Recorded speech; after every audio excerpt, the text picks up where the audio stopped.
So what I thought about talking today is a topic that is relevant to all of us one day, like may not be in the patient care, but personally also, because osteoarthritis is that common. So out of all the joints in the body that can be afflicted with osteoarthritis, the so-called degenerative joint condition, the commonest to be affected is the knee. So it's been like shown by figures. Yes, it is the knee that is the most commonly affected, and particularly in Sri Lanka, I would say, because compared to the Caucasians, where the hip osteoarthritis is pretty common, among Asians, we see knee osteoarthritis unprecedentedly much more common. So I thought I will, like, rather than talking about osteoarthritis of all joints, I will talk about mainly the knee osteoarthritis. But the principles of management, the principles of treatment are going to be almost similar with only very few differences to the rest of the body as well. So the scope of the lecture, so what I will be talking today will be mainly on is osteoarthritis a disease? Because there's a lot of controversy regarding this. Is it just part of aging, or is the inflammation going on? Is this a disease? And how common is knee osteoarthritis? And is there a cure? Because that is what we all aim for as physicians. We want to cure our patients. So can we cure this? But if not, is all hope lost? Should we just give up? Okay, this is osteoarthritis, nothing can be done. Should we do that? And how to successfully manage knee osteoarthritis to end it. So this is what I will be talking about. So the question, the age-long question is osteoarthritis a disease? It's very controversial. So some people consider it a disease, but some say, okay, is aging a disease? Like, is getting old a disease? The thing is, it's not just the degeneration of the knee that happens. So yes, the primary point is it is like the chicken or the egg, which one came first. So the thing is, yes, with aging, cartilage also dehydrates. And when you bear weight on a cartilage that has been dehydrated, it fissures. And the fissuring kind of triggers a cascade of events, a cascade of pathological events, which ends up in a lot of pathological changes that we see in osteoarthritis. Now, if we see,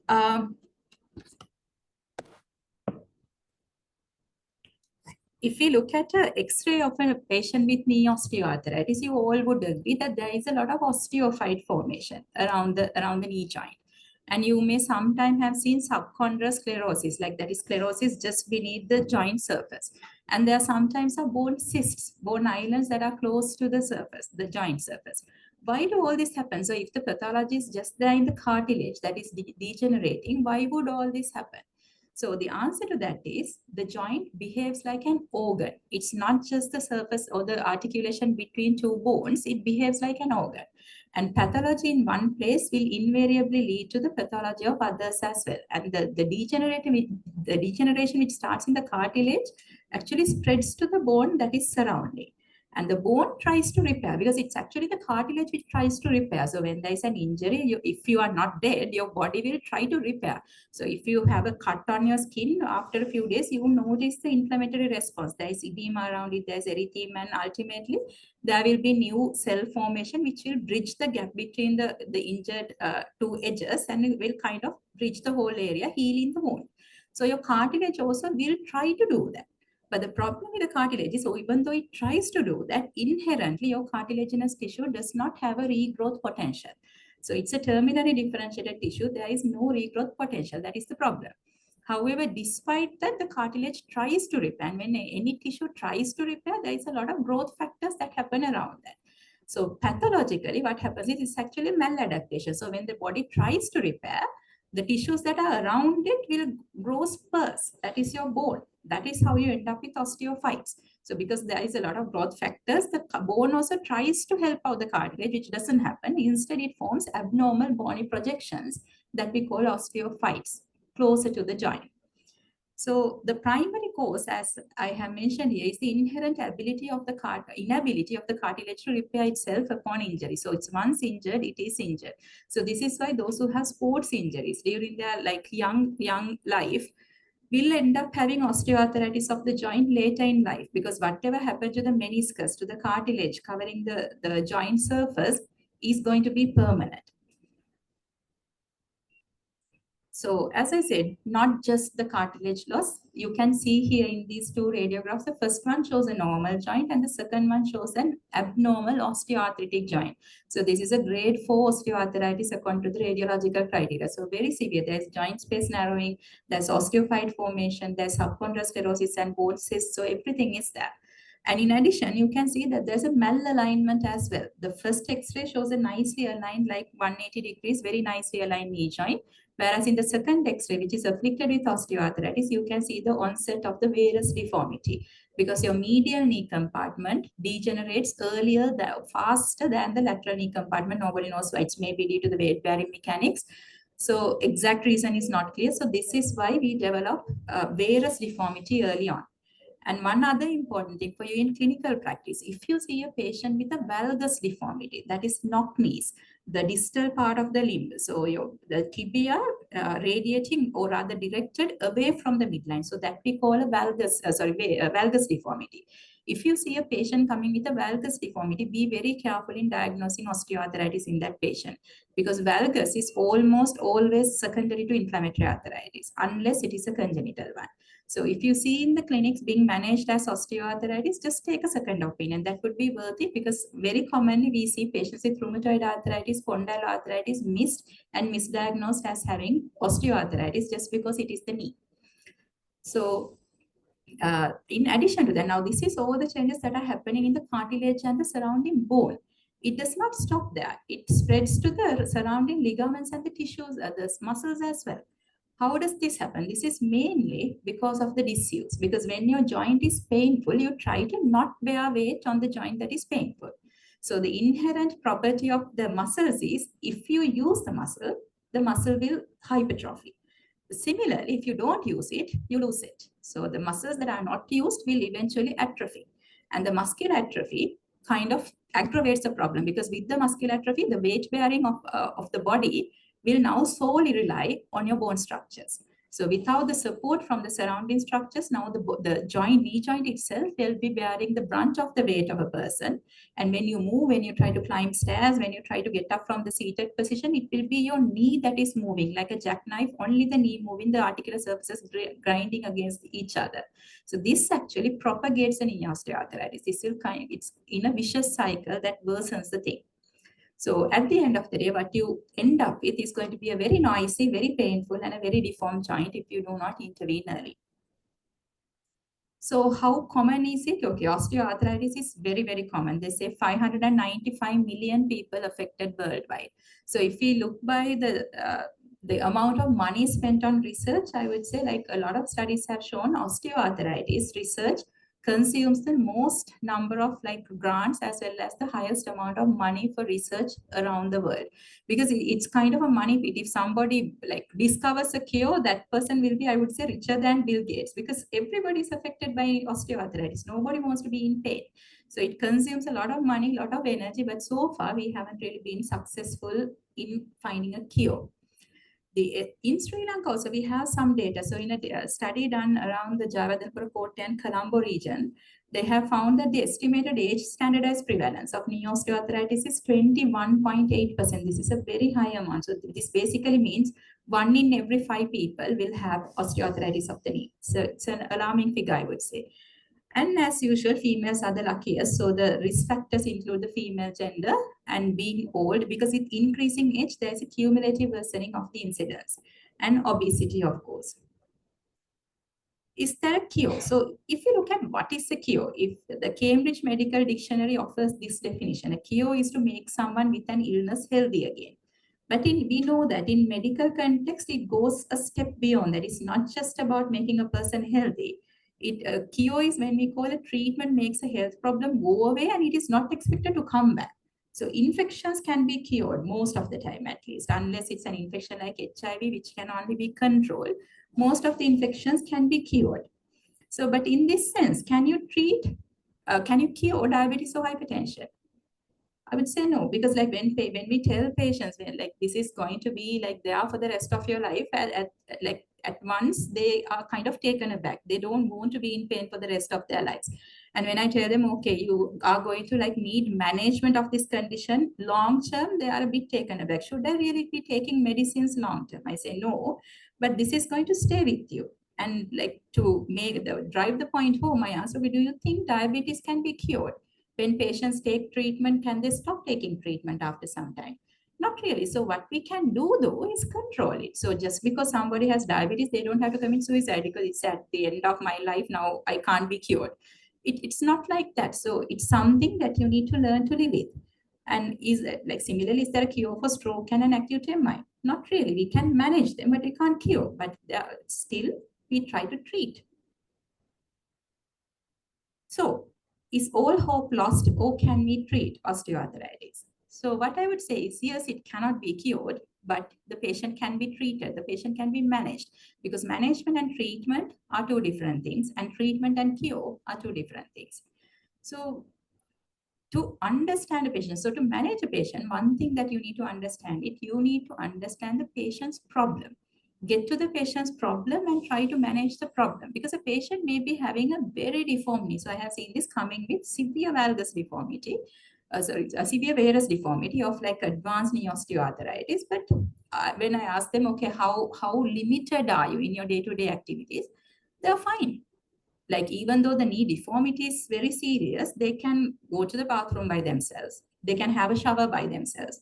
They can brush themselves, wash themselves, and can dress themselves. So those are the basic activities of daily living. So if the daily living activities are unaffected, should you go about replacing that knee just because it is deformed?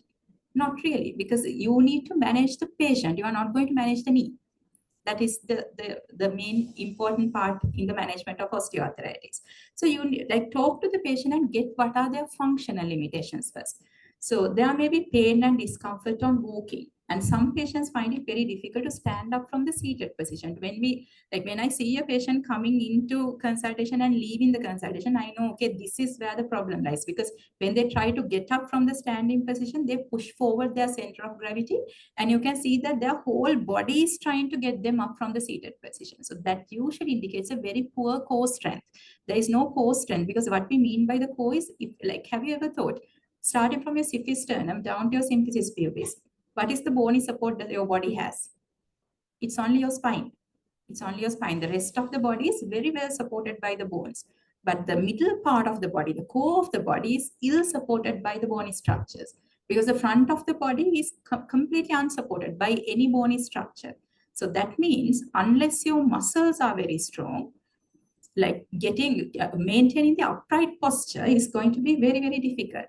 So like I sometimes ask the students, do you think walking on two legs is easy? Because it's not something that we really think about. I would say it's not easy. If it was easy, all the animals will be walking on two legs. Why only the humans? Because it's a very difficult task. So core body strength is something that we really ignore, particularly as doctors, ourselves, because we are very used to like baking our backs and like working the whole day, but generally in a seated position. That means our core body receives minimum exercises. So core weakness is very common. You does in like, I would say, try to observe the people a little bit and you will realize like once during this whole COVID, this era, no, sorry, the post-COVID, the economic crisis era, when there were like no fuel and all the people had to travel in buses. Like I was just observing one Archie trying to get onto a bus, and like everybody had like moved away and gave this Archie the priority to go to the front, because like she was very old and she was finding it very difficult to stand up. It was very obvious that she had knee osteoarthritis. She went to the bus and tried to get on, and I was thinking, why don't I get more patients with osteoarthritis than this? Because basically she was trying to lift herself with the use of her arms onto the bus. That's because there was no propelling from down below to push her up onto the bus. So it's basically they try to compensate with their upper body for not having enough strength in the core of the body. So this is a big problem. I'm pretty sure the physiotherapists will agree with me. Not having enough core strength actually propagates knee osteoarthritis. So difficulty in standing from the seated position, as I said, and deformity might be a problem, abnormal gait, and locking of the knee with near falls. Sometimes patients come and tell you that I can walk, but suddenly my knee will lock and I cannot keep a foot, like the next step, and I will tend to fall. So that can happen. So the principles of treatment, there are a few principles of treating osteoarthritis. The first principle is that we need to reduce the pain with minimal use of medication to enable the activities of daily living. Why I say minimal use of medication is yes, there are very effective medications to relieve the pain of osteoarthritis. But then the problem is, for how long are you going to treat with it? If a patient presents to you at the age of 45 with bilateral knee pain due to osteoarthritis, does that mean for the next 40 years, the patient is going to be on one form or the other of an analgesic? You would understand that it is not possible, it's not practical, and it is harmful. It may be harmful to the patient because all these like analgesics, they come with their own set of side effects. So what we need to aim for is try to minimize the use of analgesics, and without analgesics, how can we help the patient? So the recommended analgesics, topical and oral NSAIDs, they are the only evidence-based analgesics. So only strong recommendation is for oral and topical non-steroidal anti-inflammatory drugs. What about, and the other thing is that one analgesic is not superior to the other. So there are no studies comparing different types of analgesics saying that diclofenac is working better than celecoxib. Likewise, there is no comparison studies for us to recommend one analgesic is better than the other. However, one thing that you need to bear in mind when you prescribe analgesics, always bear in mind the side effect profile. Particularly given now we see osteoarthritis, I said the risk increases as you age. So particularly you are going to see a patient group who is very vulnerable to the side effects of analgesics, particularly the non-steroidals. Because over the age of about 65, I'm very concerned about prescribing like an NSAID for anything longer than 1 week, because they come with their own set of problems, you know, the nephrotoxicity and the gastric irritation and the related peptic ulcers and the bleeding, which is a high risk condition. So be very careful in prescribing and rather choosing the type of analgesic. And the other thing is about the type of non-steroidal that we use. I would say, like in Sri Lanka, like any other thing, it's very dysregulated. Nobody regulates who can prescribe which. So now, to give you an example, in the UK, most of the GPs don't even know about a drug called diclofenac, not even in the hospital. So diclofenac is not used at all. So it is only in the developing world that we use diclofenac this much. And when I asked them, why don't you use it? They said the higher cardiovascular risk. And going through the literature, yes, it is true. So we never pay attention to things like that. So if like comparative studies between NSAIDs has shown that diclofenac sodium has higher cardiovascular risk. But in our setup, it's kind of our hands are tied because the ministry, according to the essential drugs list, out of NSAIDs, we have very minimum options that are available in the hospital. And diclofenac is one of the most like widely available. It's cheaper and is widely available. So, okay, that's fine. And the other drug is celecoxib. Like we see celecoxib being prescribed very commonly, but what you need to remember is celecoxib has been licensed for use only in spondyloarthritis. It is not licensed for use for just like common pain relief. Again, the example being the UK, there the GPs are not allowed, they cannot access celecoxib. If a patient needs to be prescribed celecoxib, they need to be referred to rheumatology, and the patient has to have a diagnosis of spondyloarthritis, without which it cannot be used. Again, the reason being, it's not about the drug cost and the companies, the pharmaceutical industry. It's not about that. It's mainly about the high cardiovascular risk and the high nephrotoxicity. So celecoxib compared to the other NSAIDs has a higher cardiovascular risk. So the higher risk of sudden cardiac events as well as stroke, as well as a higher risk of nephrotoxicity.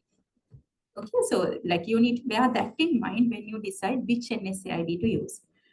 And then about paracetamol. Okay, the ACR is that is the American College of Rheumatology. In certain instances, they have said not to use paracetamol, but the latest guideline in 2019, they say it's a conditional recommendation. They say conditional recommendation because, for one thing, we know by like experience in clinical practice that paracetamol is not a very effective pain relief when it comes to the osteoarthritis pain.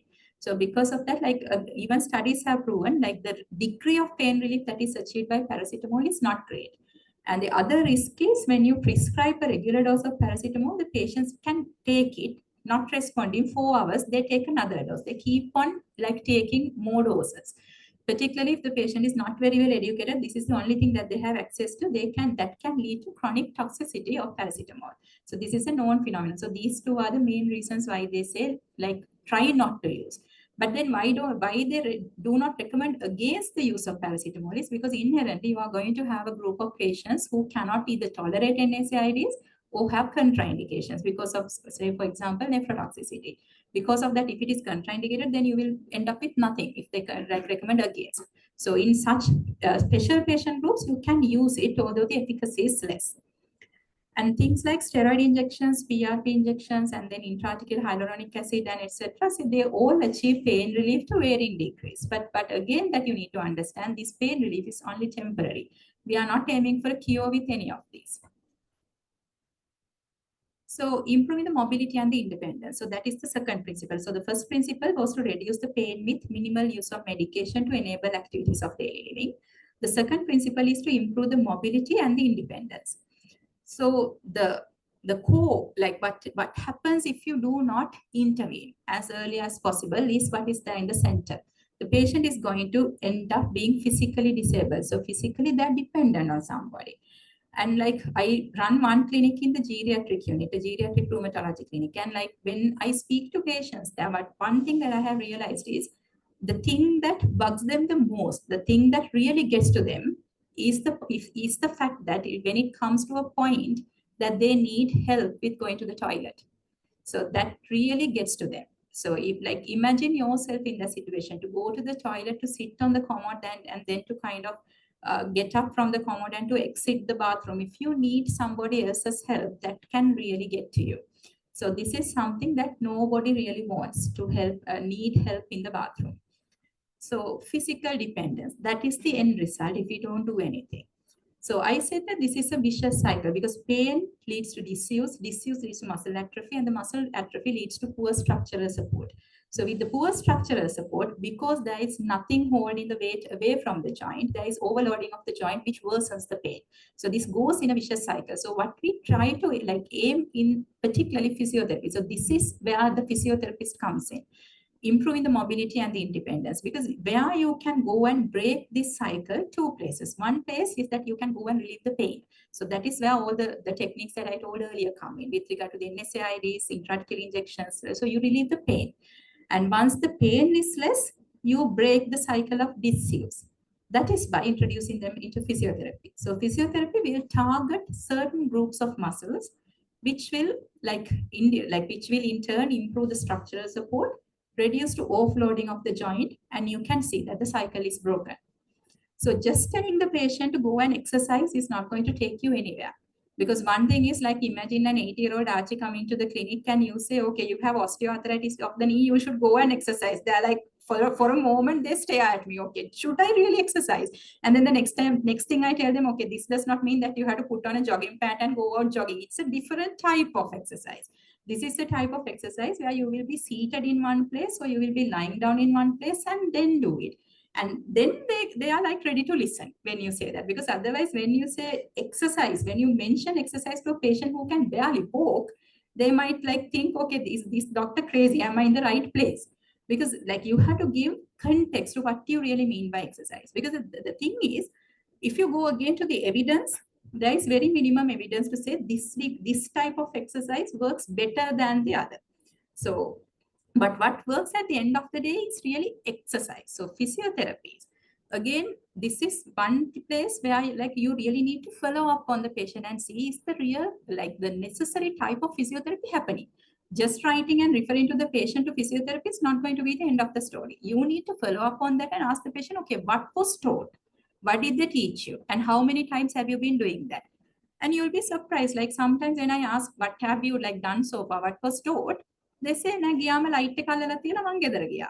So like I tell them, if you want the light to be on, you don't have to spend hours in the line to get to the physiotherapy, spending thousands of like rupees of money on the way. You can do that at home. Just have a hot pack and like warm up your knee. That is going to achieve the same thing. The only thing that is done differently by using like heating techniques like IR, shortwave and all that is that the heat is directed. You can control the tissue depth and you can control the amount of heat that is generated, things that you can't do with just a hot pack. But the thing is, it will only lead to temporary relief of pain by heating up the tissues, improving the circulation. So it will improve the mobility, but very temporarily. That's not going to cut it. So that is why you need to ask the patient, okay, what had been done so far? So if the things are not happening, it may be time that you get in touch with the DPM and just like talk to them and see, do you think anything can be done differently? So do you think that we can improve with a different type of exercise regime for this patient? So it's our duty to do that. and to retard the progression of the degenerative changes. So again, this is the third principle. So only three principles in the management: reduce the pain with minimal use of medication to enable the activities of daily living, improve the mobility and independence, and to retard the progression of the degenerative changes. So how do we retard the progression? So even though we cannot reverse, we can like at least slow down the progression. How we do that? By is mainly reducing the loading of the joint. Because now cartilage, if it is worn off and you keep on bearing weight on it, of course it's going to wear out a little bit more. So how do we reduce the loading of the joint? By the physiotherapy that I talked to you about, because the muscle structures, the muscular structures that are surrounding the knee and the core of the body, if you strengthen that, those muscles will act as a kind of a rut. So it will help the loading of the knee joint itself. And of course, the weight reduction. So again, weight reduction has been shown a dose response with the degree of weight that is lost. The minimum weight reduction that is needed to experience some degree of reduction in the pain is 5% from the baseline. You need at least a 5% weight reduction. Again, like when you talk about weight reduction to a patient with knee osteoarthritis, you have to be sensitive to the patient. Because like the moment that they come in, if you say mahata වැඩි නිසා තමයි ඔක්කොම කරදර, they're like, because they try. It's not that they don't try, most of the patients. But one of the biggest problems is when you have severe knee pain, how can you walk? So if there is no exercise, again, it's in a vicious cycle. So if you can't exercise, you gain weight. And because you gain weight, your pain worsens, and even less exercise that you can do. So be a little sensitive to the patient and approach the topic in a kind of like a sensitive manner.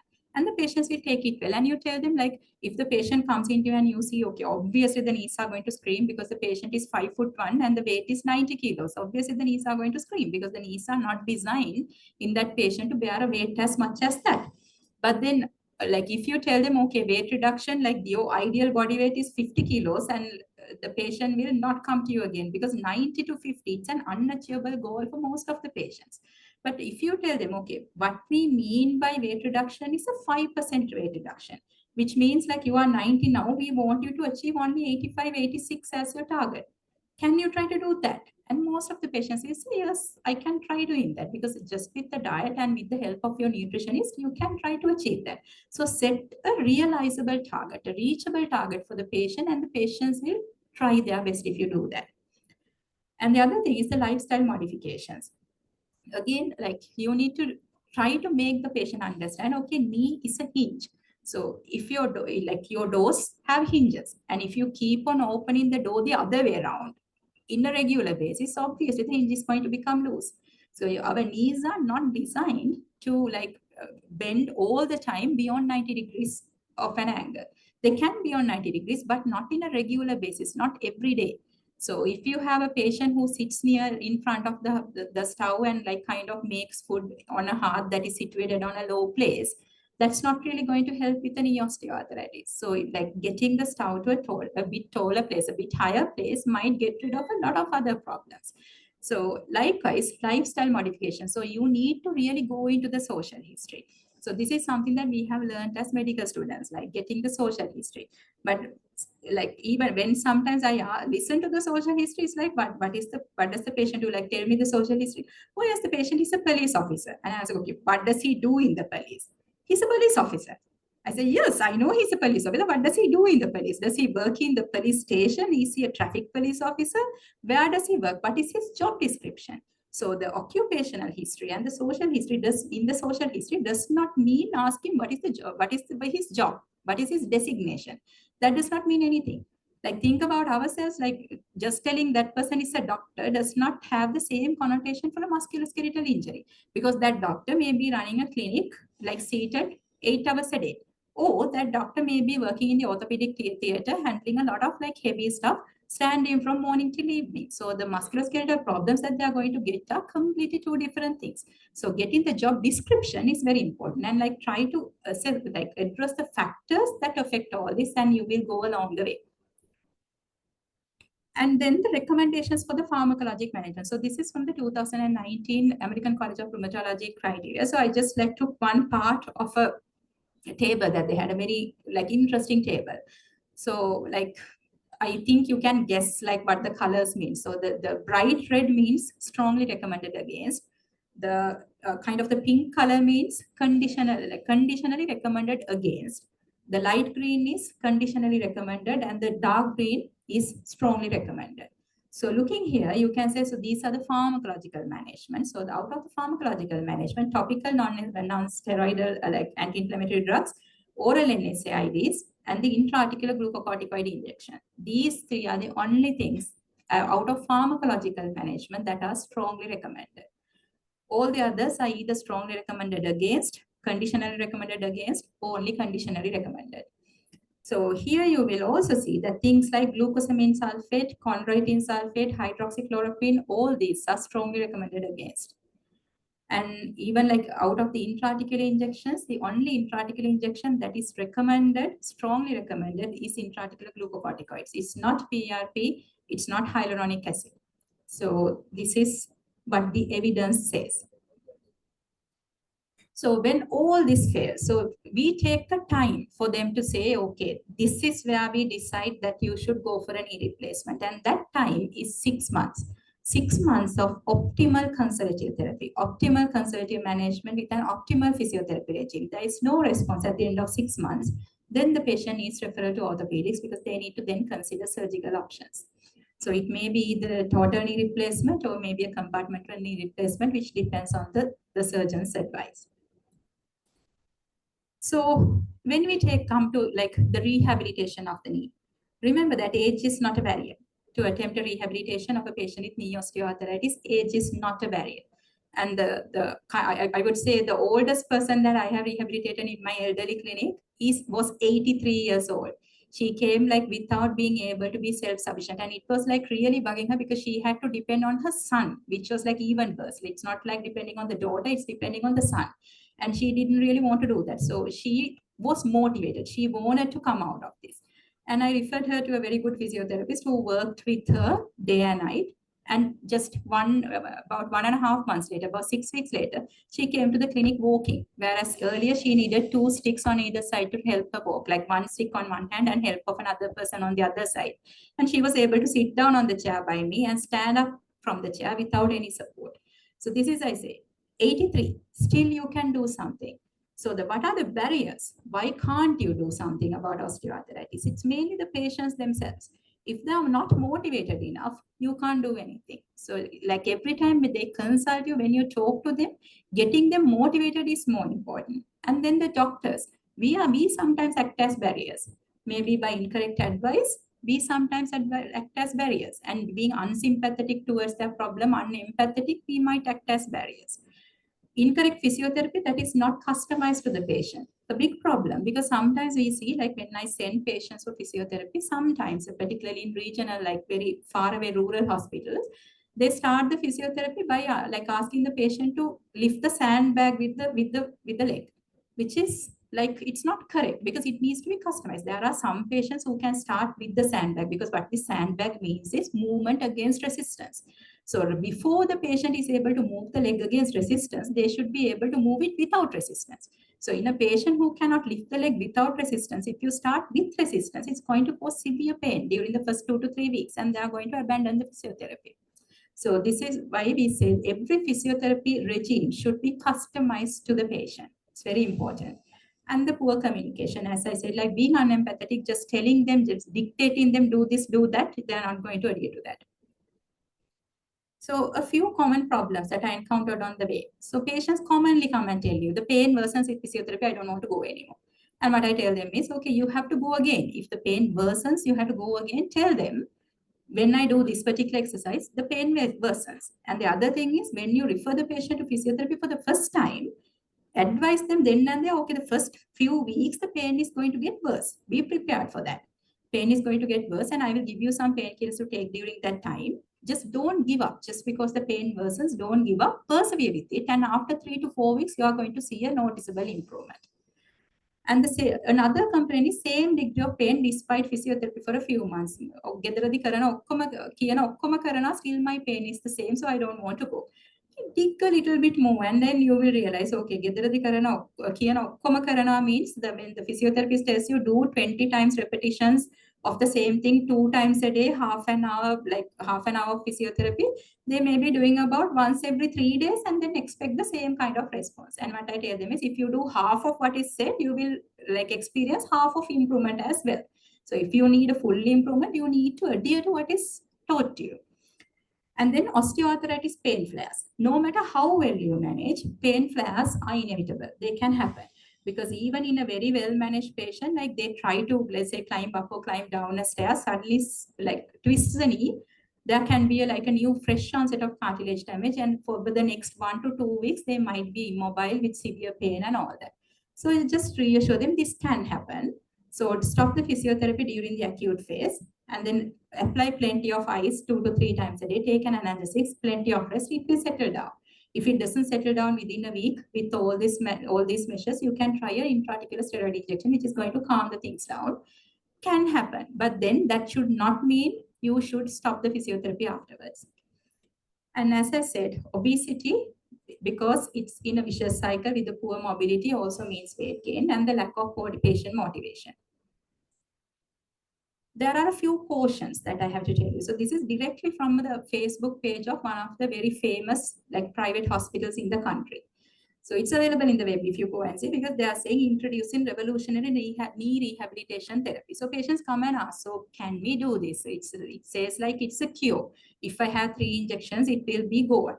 So you can see the cost. So this is by far the lowest cost for this procedure that I have heard, the platelet-rich plasma. It's 19,500 in this particular advertisement.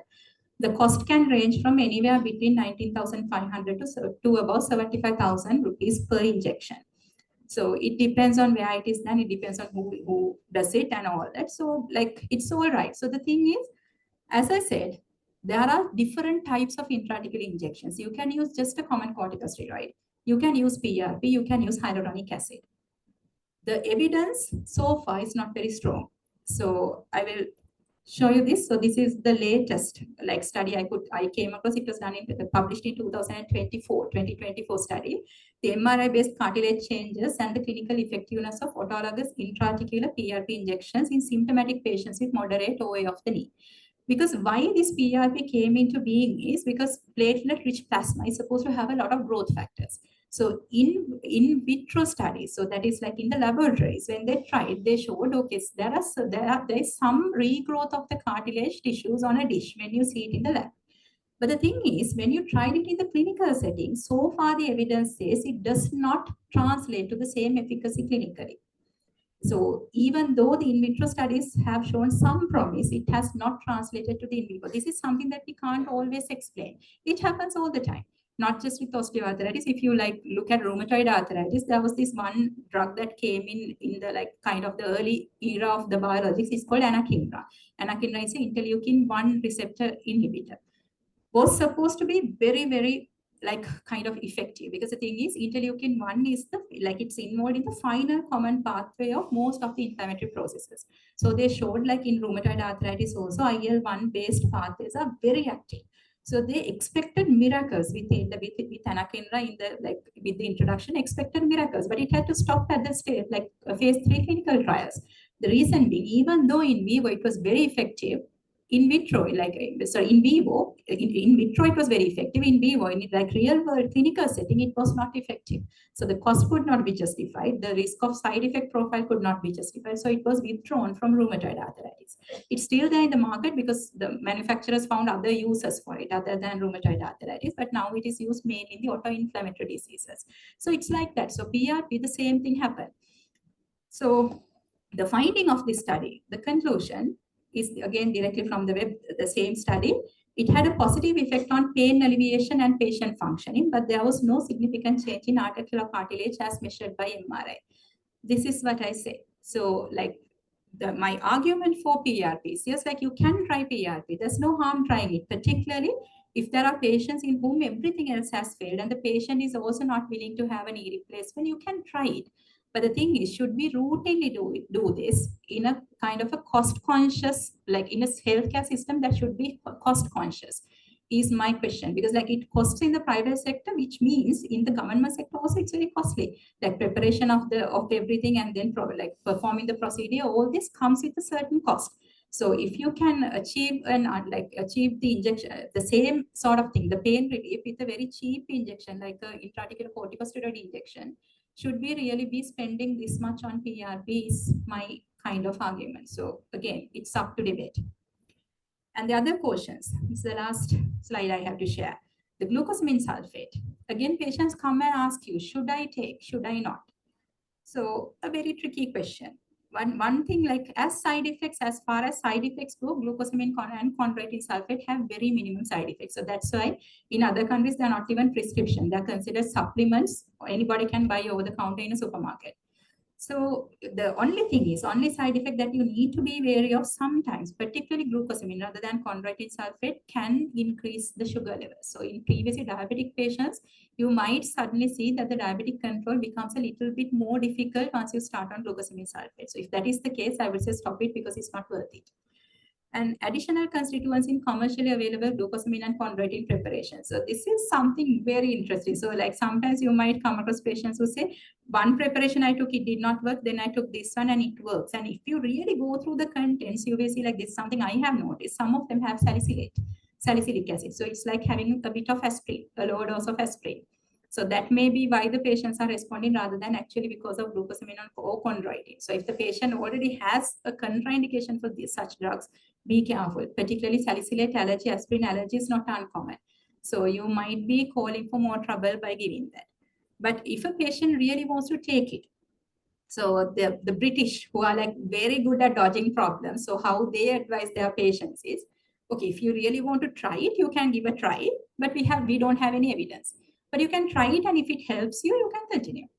So because patients won't, like they want an answer, like they come and ask, can I take this, particularly this turmeric containing preparations? Can we take it? And we say, okay, can try. Again, in practice, what we have seen is, yes, it offers some degree of pain relief. So rather than keeping a patient on a long-term NSAID, it might help in certain situations. But as far as the evidence goes, it is equivalent to placebo. The biggest trial comes from Australia. It's called the GATE trial, G-A-I-T, GATE trial. So which showed compared to, like they compared, if I remember correctly, they compared celecoxib and then glucosamine sulfate and then like a pure placebo. And the outcomes were same. Same between the placebo and the glucosamine group. Celecoxib was much superior comparatively. But then again, as I said, the side effects, should you be using it long-term, are the questions. That's all I have to say. If you have any questions, I'll be happy to take them. Thank you very much for your patient listening.